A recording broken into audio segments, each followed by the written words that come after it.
My name's Sarah. These days, I work with my husband John at his family's company. The company is small, run by my father-in-law, Richard, and has about 6 employees. Richard mostly lets us handle things, and John, who will take over as president, works really hard. He's always looking for new clients and projects to help the company grow. When there's a big project, everyone pitches in, and the office feels lively and fun. I've been here for 10 years, ever since I married John. One day, when I got home early to cook dinner, John was still at work. My mother-in-law, Nancy, who used to work at the company before John and I got married, seemed bothered. She'd been looking forward to retirement, but lately, she'd been picking on me more often. "Sarah, how long do you plan to stick around our family business?" she asked sharply. Confused, I asked her what she meant. She implied that I only married John because I couldn't find a job elsewhere, and now I was taking advantage of working for the family. Feeling frustrated, I explained that I chose to work here and wasn't forced into it. But Nancy didn't seem to believe me. She thought she knew everything about me and walked away without listening. But my issues with my mother-in-law weren't just about her words. When she quit her job to take care of the household, she didn't do anything. Even though my father-in-law asked her to help out with housework since she was home all day, she refused, saying, "I've worked all my life. Now it's the daughter-in-law's turn to do the housework." So it usually fell on me to prepare dinner. Nancy did whatever she wanted for lunch, but she never cleaned up afterward. Every day, when I got back from errands, I find a pile of dirty dishes waiting for me, which was frustrating and tiring. One sunny afternoon, I mustered up the courage to talk to Nancy about this.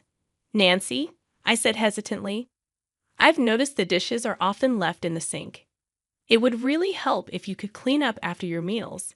It's just a small request, but it would mean a lot to me." Her response wasn't understanding at all. Her eyes flashed with anger, and she snapped, "Are you trying to give me orders in my own house? You're just a daughter-in-law. How dare you dictate what I should do?" Her words stung, reminding me of the delicate balance in our family dynamics. "I wish Jessica were here instead of you," she continued bitterly. "She's far more considerate and understanding than you could ever be." Jessica, my sister-in-law, was ambitious and spirited. Even though we didn't spend much time together, I admired her dedication. She had missed our wedding because of a hangover, but she was making a name for herself in Manhattan, working hard in fashion design. Trying to change the subject, I mentioned Jessica's achievements, hoping to ease the tension. However, Nancy's views on Manhattan were far from favorable. She saw it as a cold and impersonal city, not suitable for someone as warm-hearted as Jessica. Then she turned her attention to me, realizing that I was from Manhattan. In her mind, it all made sense. My supposed aloof manner toward her. Caught in this exhausting exchange, I realized that if I didn't start preparing dinner soon, we'd be eating much later than usual. Despite battling my own frustrations, I managed to keep a composed exterior. "Mom, let's continue this conversation later. I need to focus on getting dinner ready, or we'll be eating quite late tonight," I said with a hint of reluctance.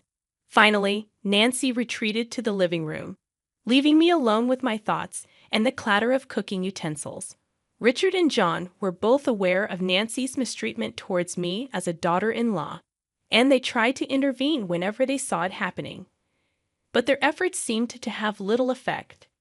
Every time they confronted the situation, their faces showed concern and frustration, a testament to their desire to create harmony in our family dynamics.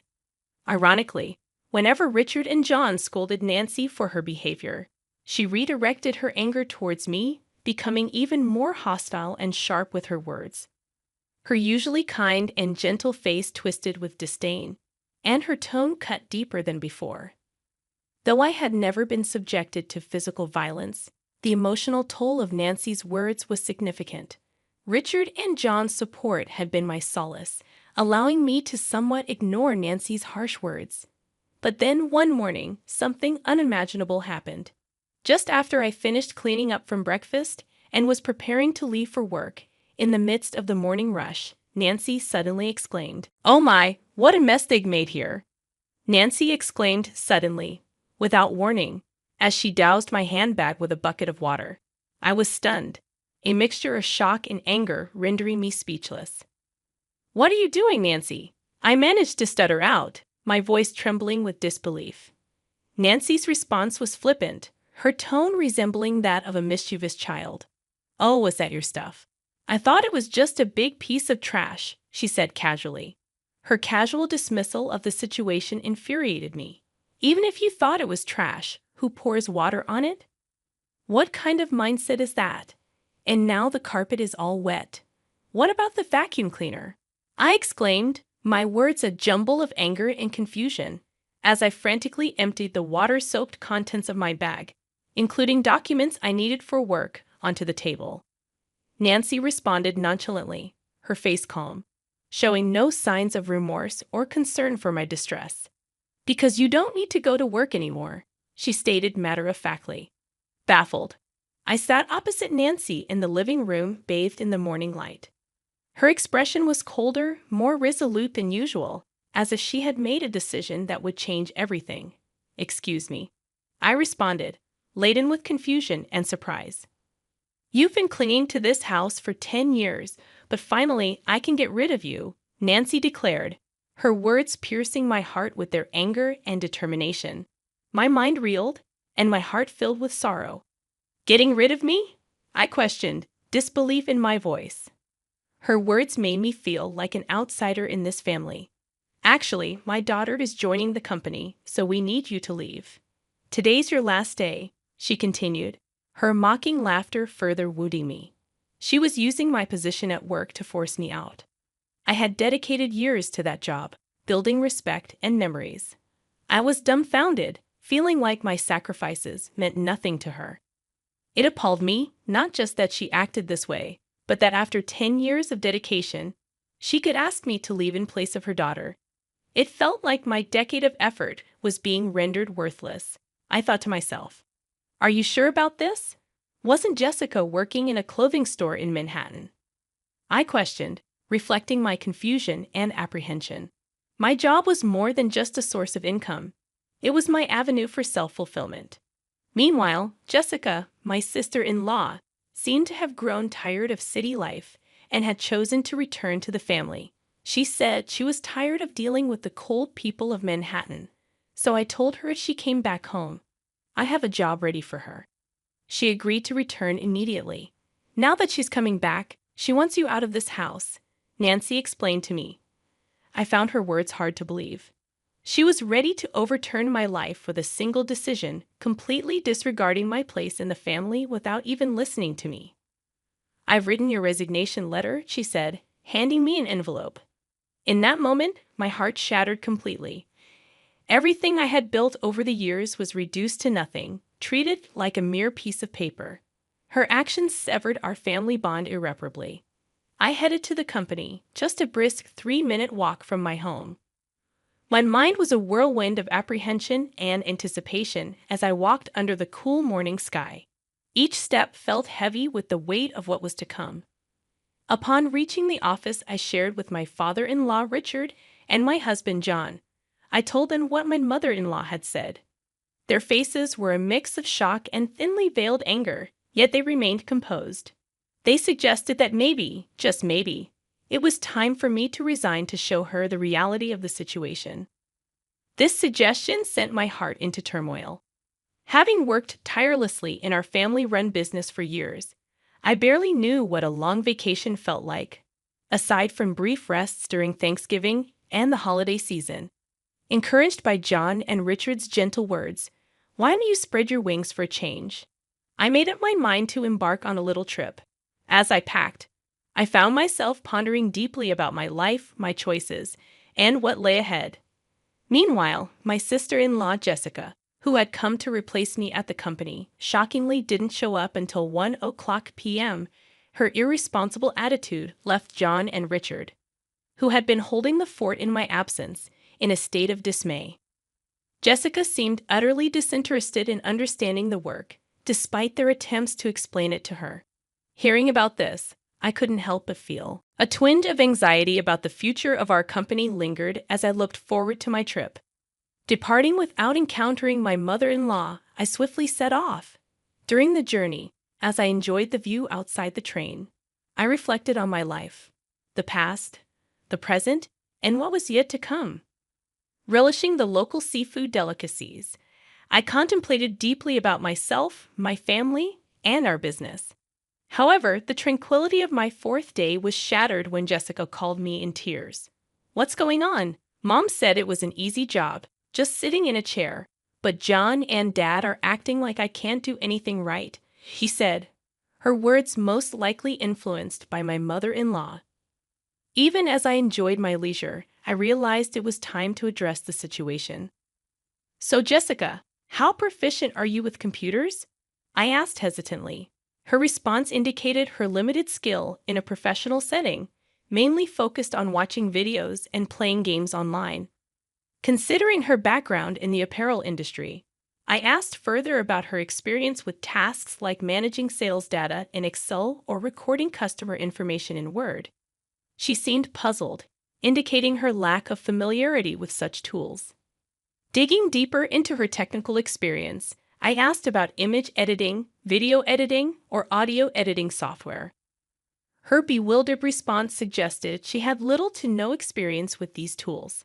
However, when asked about handling calculations for sales or filling in documents, she confidently stated that she could do that. This conversation shed light on Jessica's capabilities, highlighting areas where she might need additional training or support to adapt to her new role in our company. However, when probed further with, "Can you calculate tax too, right?" her confidence waned as she responded uncertainly. This question was a test of her mathematical skills and ability to apply them in a business context. While Jessica might have other skills, it was apparent she felt insecure about the required skill set for the job. Her discomfort seemed particularly rooted in her struggle with calculations, which could be why she faced criticism from Richard and John. First and foremost, it was necessary to give my mother-in-law and her cohort, who tried to oust me, a taste of their own medicine. "Since you're taking over my job, I expect you to handle the accounting tasks efficiently. Be mindful of email etiquette." A casual tone suitable for friends is utterly inappropriate for business communication. Also, you'll be responsible for scheduling the staff shifts. Though our team is small, everyone's requests for time off are carefully considered, so make sure not to prioritize your own convenience over theirs. As I continued to list down my demands, I could hear her sobbing on the other end of the line. "But I was told I wouldn't have to do anything. Why are there so many tasks? I didn't come back home for this," she exclaimed, abruptly ending the call. In the following 3 days, I decided to enjoy sightseeing in Manhattan, where Jessica had fled from. My experience taught me that not everyone in Manhattan is cold-hearted. In fact, it seemed rarer to find people as cold-hearted as my mother-in-law and Jessica, who had conspired to drive me away. A week after leaving my job, I returned to my in-laws' house. Upon my arrival, Nancy, with her face flushed red, confronted me with a burst of anger. How dare you make my daughter cry? You won't get away with this," she exclaimed furiously, her eyes brimming with anger and misunderstanding. She made a move to grab me, but John and Richard quickly intervened. They tried to calm her down, but her anger seemed far from subsiding. John sighed deeply before speaking. "Jessica is crying because she was scolded for trying to boss around her employees, despite her inability to do anything right. It's not Sarah's fault. Besides, Sarah hasn't been here for a week, so there's no way she could have upset Jessica, Mother. You really need to stop these baseless accusations." John's voice was calm yet carried a weight, trying to convey the facts and clear the misunderstanding. "But it's because of her. This woman is the reason for Jessica's suffering," Nancy retorted emotionally, directing her suspicions towards me. Her words lacked any foundation of truth. "Where is Jessica, by the way?" I asked, looking around the living room, but Jessica was nowhere to be seen. Her absence added more mystery to the already puzzling situation. "Jessica's locked herself in her room. She's been crying and saying she doesn't want to go to work anymore, John explained. It seemed like Jessica had run away from learning the job well. It was understandable that she would find it challenging, considering she lacked the skills to fill in for me. You've been poisoning John and Richard against me, haven't you? If not, they wouldn't say the company ran better with me than with the incompetent Jessica, Nancy accused me vehemently. Her words were filled with long-standing misunderstandings and prejudices, leaving me utterly perplexed. She seemed to have always viewed me as an adversary, her words reflecting years of misconceptions. John let out a heavy sigh, his face showing weariness and frustration with the tangled web of emotions in this family. He had tried repeatedly to resolve the misunderstandings among family members, but his efforts seemed far from fruitful. Mom, I know it might sound a bit odd coming from me, but Sarah is truly exceptional at her work. She has a certification in bookkeeping, and her secretarial skills are top-notch. Moreover, she has studied Spanish and even has experience studying abroad. When it comes to dealing with multiple languages at our company, Sarah is the one who handles everything, John explained with a sense of pride, and his mother, Nancy, looked utterly surprised. Nancy had assumed that I quit my job as soon as I joined the family, so she had no idea about my contributions and achievements at work. That sounds like something straight out of a TV drama. Actually, back in college, I was so focused on getting various certifications. I immersed myself in my studies to the point where I hardly participated in clubs or had time for a romantic relationship.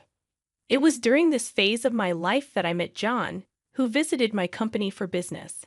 I inadvertently found myself sharing the story of how John and I first met.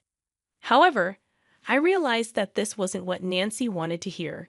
I steered the conversation back to the original topic.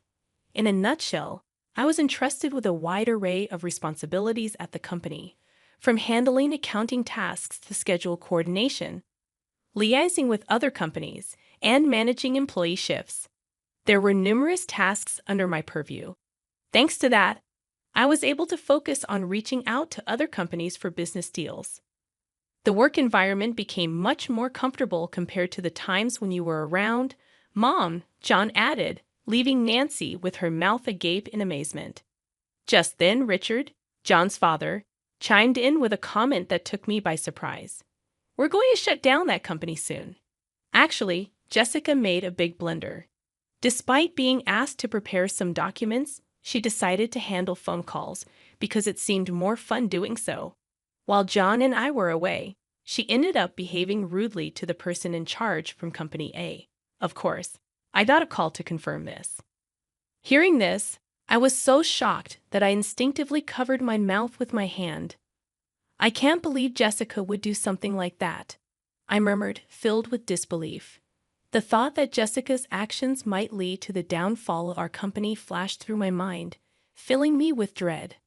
However, as I wallowed in these anxious thoughts, the story took an unexpected turn. When I explained the situation, they suggested it might be time to end the family business. We had mentioned this to you before, right? About being absorbed by another company, John's father said. Then, the president of Company A stepped forward, saying he was interested if Sarah and I were involved. This was an unexpected yet long-hoped-for development. With a family-run business, there are limitations, and it's uncertain whether we could consistently acquire stable customers. That's why John had always been working hard in sales, trying to secure new clients. Being absorbed by a larger company could mean securing a steady customer base. The once uncertain future suddenly seemed to hold a glimmer of hope. However, this news brought relief only to me, John, and his father. John's mother suddenly opposed the idea, saying, "That's not acceptable. John must become the president. This company is ours, isn't it?" I was taken aback by this sudden change in the situation.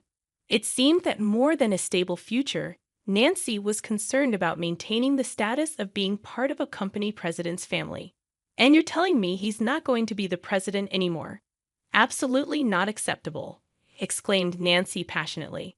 This commotion piqued the interest of Jessica, who was upstairs in her room, leading her to come down to the living room to see what was happening. In response to the chaos started by Nancy, Richard spoke up with a calm but final statement. I am divorcing you.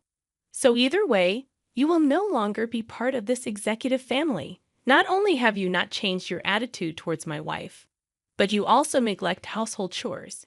To top it off, you spend your days out with young men instead of being home.